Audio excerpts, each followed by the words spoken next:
So thank you for the question. The question says that I don't earn a salary or have any form of income now. Does investing still apply to me? Well, if you don't have any form of income, I struggle to see where you want to invest. What I would say is that it can still apply to you. What you need to do now is begin to prepare yourself. You can't wait until an opportunity comes before you are ready. So get ready now. Begin to learn about the available asset classes right now in the market. Begin to look at rates. Begin to tell yourself that, okay, when I make X amount of money, I'm going to start, investing in XYZ. So you want to be able to hit the ground running immediately you have money to invest. How do I go about diversifying my investment? I think I already answered that in my main section. It's basically just looking at your risk and looking at what is available to you in the market. Thank you. Second question, what is the difference between saving for a goal, like buying a car or a contingency, and investing for the future and trading? This is a very, very good question because as a fund manager, one of the things that we always try to understand when people come to get investment advice is what is your goal for investing? So for asset allocation, there are three major things that drive it: goals driven, asset driven, and liability driven. So if you're saving for a goal, for instance, that's a goal driven asset allocation strategy. Now the goal is definite. You need 650K in 6 months. It's definite. It's coming to meet you. You know that's how much you need. What that tells you when you're investing is that you can't be taking unnecessary risk with your money. You need to put your money somewhere where your capital is preserved. Do you understand? So somewhere where you are not at risk of losing your initial capital. That is very, very key for goal-driven investing. When you have a liability, so you have a contingent liability that is coming up also, you know the fixed amount that is coming up. You know the time when it's coming up. So you know that, okay, I need to pay someone 400K in 3 months. That is very fixed and concrete. You also need to be careful in how you're investing. It literally limits the amount of risk you can take. But if you just have money, free money just play around in your pocket, you have no goal for the money, there's no upcoming liabilities that you have to, meet, then you can take more risk, you can play around with your money and stuff like that. Then second question says, what assets best relate to each and when should I do them? I believe that, for goal investing and liability investing in Nigeria right now, I would say put your money in T-bills. As far as your liability or your goal is in Naira, let's say you want to pay 650K in Naira, for instance.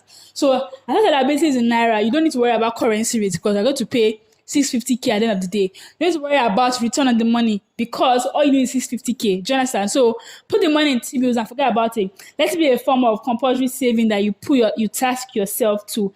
And that thing again is you can also time your investment. You can say, okay, I'm using this hypothetical right now. I'm putting 600K for 2 years, and then at the end of 2 years, I'll make the 50K to add to it.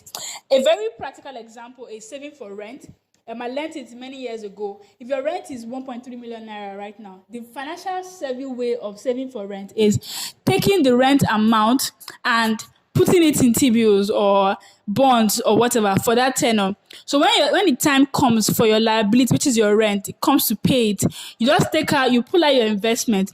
You take out the 1.3 million naira you need for the rent, and the return is your reward. You pocket it. But the fact is that the money is already there. So different kind of asset, but I would say T-bills and bonds for goals and liabilities. But by just saying you just have money to play around with them, go ahead. You can do equities, if you like. And how do I know what kind of equities or properties to invest in? What are some fundamentals to look at? Very important question. I'll tell you about equity investing. The very first thing you look at is look at the fundamentals of the company you are investing in. Don't be shy. Go to the company's website, get their balance sheets, their income statement. Look at the growth. Have they been growing revenue over a period of time? Look at the company. How strong is the company's balance sheet? How strong is the company's revenue growth? Look at the credit rating of that company. What's it rated? Is it rated BB plus or whatever? That gives you an idea of how able that company is to even bear, whatever happens. Also look at news. Look at the industry the company is playing in.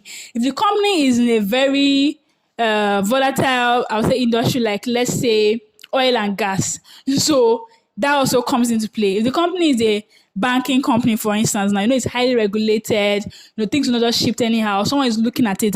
But if the company is in an unregulated industry, it gives your equity investment more risk. Look at the company's history in terms of news. A way of looking at that is when you download the company's financial report, there's something called management discussion and analysis. You want to read that place very, very carefully to look at what happened in time past, to look at what is management thinking will happen in the future. Another thing to look at also is just Google the company and then check the news section of Google and see what has happened in the company, recently. But one thing you also want to look at is what's news around the company, what's the company's balance sheet look like? Yeah. Another thing again is that some companies are strong stocks. That means that they are not too cyclical. They can balance whatever happens in the economy. Banking stocks, for instance, a lot of FMCG stocks also are like that. They can bear a lot of risk. They are stable stocks. Those are stocks that you want to consider.